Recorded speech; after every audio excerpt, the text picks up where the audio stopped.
आज किस लिए एकजुट हुए हैं और आगे की रणनीति क्या है? सबसे तो पहले मेरे सवर्ण समाज आज हमारे यहाँ सम्मान के साथ आए हैं। मैं उनको हाथ जोड़ के नमन और प्रणाम करता हूँ। और ख़ास करके जितने भी हमारे साथ, चाहे कल्याण मंच का हो, चाहे एकता मंच का हो, चाहे करणी सेना का हो, हमारे बीच आज राजपूत ही नहीं बल्कि सारे सवर्ण समाज आए हैं। इन समाज की बातों मैंने जब सुनी तो मुझे एक इस उम्र में एक अलग से जोश आया कि अब मैं जंग जीत लूँगा। मैं जंग जीत लूँगा इसलिए कि इसके बिना सरकार की एक भी नहीं चल सकती। इतिहास साक्षी है, जब तक ब्राह्मण आशीर्वाद नहीं देता था, टीका नहीं लगाता था, उसका विजय नहीं होता था। आज हमारे बीच इतने महाप्रभु सब ब्राह्मण आए और राजपूत का ये धर्म होता है कि पैर छू करके मैं सारे ब्राह्मण से आशीर्वाद लेना चाहता हूँ कि ये शक्ति दो जिससे मैं यूजीसी रोल बैक करूँ और ये आरक्षण नीति को बदलने में हमारा जितना तन मन धन में सर्वस्व चला जाए तो मुझे कोई भी आपत्ति नहीं। दूसरी बात रही, सवर्ण से सरकार हो या बेसरकार हो या कोई भी हो, अगर कोई भी टकराया है तो वो निश्चित हारा और मैं निश्चित जीता हूँ। ये इतिहास बात करता है। हमारे कहने का मतलब है ये चार जो जाति को अलग किया गया वो चारों भारतवर्ष का खूंटा है। चारों पर ही, इस खूंटा पर ही भारतवर्ष बसा हुआ है। अगर एक खूंटा लड़खड़ाएगी तो भारत एक कर बचेगी, दूसरी तरफ लड़ाएगी तो अगर चारों खूंटा एक गिर जाएगी तो वो भारत बस पूरा मटिया मीट की परिस्थिति में आ जाएगा। इसलिए मैं ये कहना चाहता हूँ कि हमें कम माता को, अरे सवर्ण अगर सोता है, अगर करवट बदल देता है तो भारत की सरकार बदल देता है। इसलिए जान लो कि सवर्ण से आपने जो पंगा लिया बिना मतलब का। अरे आप जब 14 में बने थे तो सवर्ण के हाथों ही कुर्सी पाए थे। उस समय भी आपने हिंदू मुस्लिम करके आधी साम्राज्य जीते थे, आधी साम्राज्य मैंने दिया। जब आप 3 थे तो मैं 303 पर दिया। आज हम आपके सामने भीख मांग रहे हैं और ये कहते हैं कि आप जिस तरह से हमारे साथ अन्याय कर रहे हैं, जिस तरह से कर रहे हैं, आज हमारे करणी सेना सिर्फ महीप सिंह मकराना अकेले एक चले थे 600 किलोमीटर के, आज 2 हुए, 3 हुए। आज इतना बड़ा कारनामा बदल गया कि सरकार की नींद उठ चुकी है। इसलिए मैं कहता हूँ भाई ये हमारे सवर्णों से कि भाई आप लोग धैर्य न खोएं, समय दूर जरूर है और हम लोगों को ये हाथ आएगा।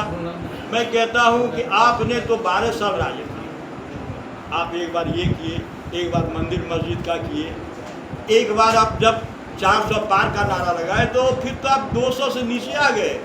फिर आपको वो सवर्ण को जो छोड़ के कहीं वही नहीं हुआ। आपने बोला ताली बजाओ, मैंने ताली बजाया। आपने बोला थाली बजाओ, मैंने थाली बजाया। आपने बोला दीपक बुझाओ, मैंने दीपक बुझाया। आपने बोला मेरे साथ चलो, मैंने आपके साथ चला। रिजल्ट क्या हुआ? इसलिए हम सवर्णों को बोले जागो जागो जागो। नहीं जागोगे तो सब समझ लो खामोश रहना भी एक अपराध है और खामोश के सहना भी उससे बड़ा अपराध है। अरे एक दिन आएगा जो तुम्हें नहीं पूछेगा, तुम्हारे पूरा खानदान को मिटा देगा। इसलिए बंधु इसको भूलना नहीं है।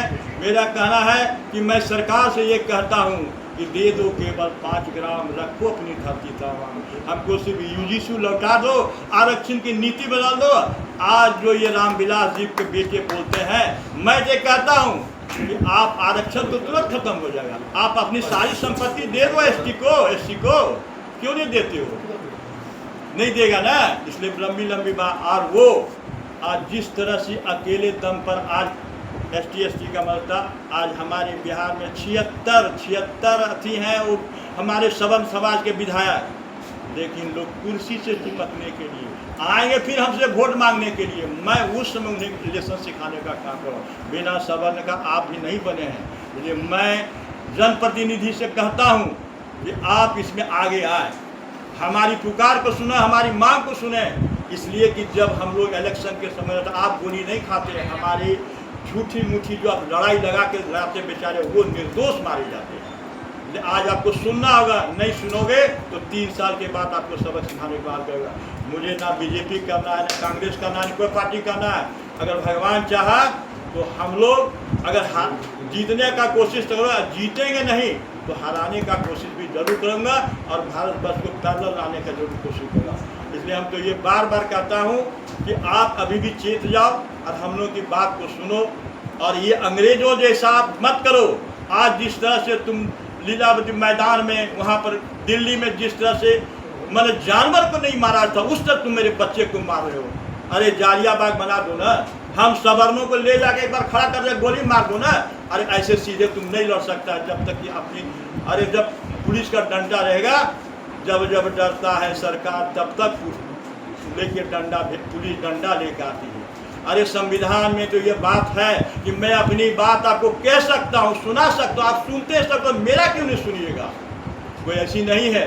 हम पूछते हैं सरकार तो अभी गरीबी में, महंगाई में, स्वास्थ्य में, पढ़ाई में, स्पोर्ट्स में, सब चीज़ पीछे है। आप उस पर ध्यान नहीं दिए। और जो वो मतलब कि 29 नवंबर 1949 की बात अभी ले आए, इसलिए कि हमने, हमारे राजा महाराजों ने ये किया था। उनका मैं भाषण सुना आदरणीय मोदी जी का, तो मैं ये कहना चाहता हूँ, मैं किसी से डर भय नहीं है, लेकिन मैं लड़ूंगा। और इस अभी जो ये एक्ट लाया गया, क्यों लाया गया? भारत की दिशा क्यों नहीं बदली गई? हमको क्यों नहीं स्वास्थ्य से, पढ़ाई से सब अच्छी किया गया?